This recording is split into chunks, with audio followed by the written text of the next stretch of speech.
Sa pool sa CCTV ang pangingidnap sa dalawang lalaki sa Cebu City. Pero hinala ng mga pulis, pakulo lang ang mga eksena. Ang isa raw kasi sa mga dinukot, may halos 2 milyong piso pang hindi matubos na mga sasakyan. Nasa frontlining balita si John Aroa ng News 5 Visayas. Sa kuhang ito ng CCTV, makikitang nag-uusap ang dalawang lalaking yan sa isang parking lot sa Banilad, Cebu City. Maya-maya ang kotseng nakaparada sa di kalayuan, umandar at tumigil sa harap ng dalawa. Bumaba ang mga sakay nito at patakbong sinugod ang mga lalaki. Dumating din ang isang puting van. Lumabas ang mga sakay nito at sapilitang ipinasok sa sasakyan ang isa sa mga lalaki. Habang ang kasama niya na kinilalang si alias Glenn, tinangkapang magpumiglas. Sinubukan niyang kumapit sa pinto ng van pero pinagsusuntok siya hanggang sa tuluyan na nakaalis ang sasakyan. Ang lalaking nanuntok sumakay naman sa SUV ng mga biktima. Ayon sa mga pulis, noong May 11 pa nangyari ang insidente.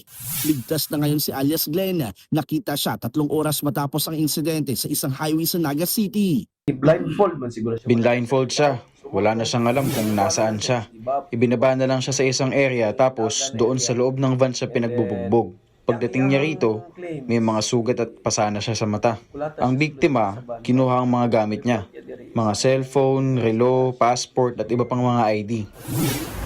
Base sa investigasyon ng Mabulo Police, 3 buwan bago ang insidente, nagsangla kay Glenn ang lalaking nakasombrero ng 2 sasakyan na nagkakahalaga ng 1.8 million pesos. Kabilang na dyan ang puting SUV na nasapol sa CCTV.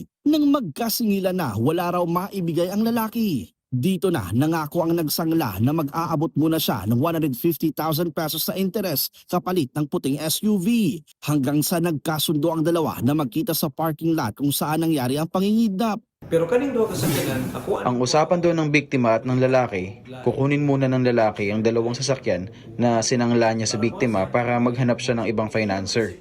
Sinabi pa ng lalaki na maghintay lang daw saglit ang biktima dahil magbabank transfer pa raw ng pera ang asawa ng lalaki. Pero imbis na pera ang dumating, 2 sasakyan ang dumating na siya namang ginamit sa pag-abduct sa kanilang dalawa. Dahil dyan, itinuturing ngayong person of interest ang lalaking nakasombrero na siyang may utang sa biktimang si Glenn. Posible raw nakasabwat niya ang mga lalaki sa video para pagbukaing hinold up siya. buhat gid mi sa iya nga Hinihintay talaga namin na mag-report siya dito sa istasyon. Pero hanggang ngayon, ilang araw at ilang linggo na ang lumipas, hindi pa rin siya bumabalik. Inaalam pa ng mga pulis kung posibleng miyembro ng rentangay at sindikato ang mga suspect. Napag-alaman din na walang mga papeles ang isinanglang 2 sasakyan. Nagbabalita mula sa frontline, John Aroa, News 5, Visayas! Mga kapatid, Julius Babaw po. Para sa komprehensibo at makabuluhang balitaan at talakayan, mag-follow at mag-subscribe na sa social media pages ng News 5.